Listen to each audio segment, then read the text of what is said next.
yarım bıraktın, tamamlayamadım. Giden sen oldun da suçlayamadım.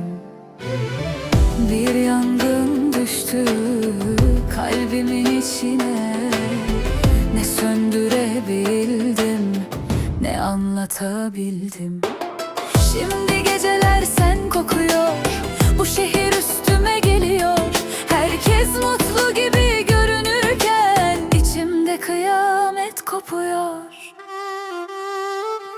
Seninle öldüm ben, haberin yok. Gülüşüm yalan, kaderim yok. Bir tek seni sevdim bu dünyada, senden sonra kalbimin sahibi yok. Seninle öldüm, haberin yok. Gülüşüm yalan, kaderim yok. Bir tek seni sevdim bu dünyada, senden sonra kalbimin sahibi yok.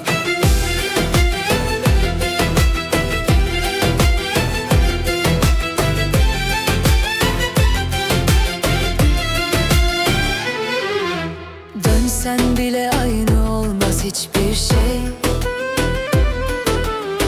Kırılan kalp eskisi gibi sevmez. Ama bir telefonun yeterdi inan.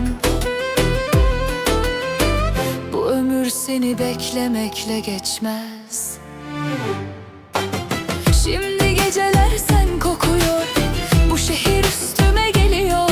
Herkes mutlu gibi görünürken içimde kıyamet kopuyor. Seninle bittim ben, duyanım yok. Bu aşkın hesabını soranım yok. Adını sildim diye kandırdım herkesi, ama içimde senden başka biri. Seninle bittim, duyanım yok. Bu aşkın hesabını soranım yok. Adını sildim diye kandırdım herkesi, ama içimde senden başka biri yok. Bir gün olur da beni özlersen, ben çoktan küllerime karışmış olurum. Sen aşkı kaybettiğini anlarsın, ben ise çoktan unutulmuş olurum. Seninle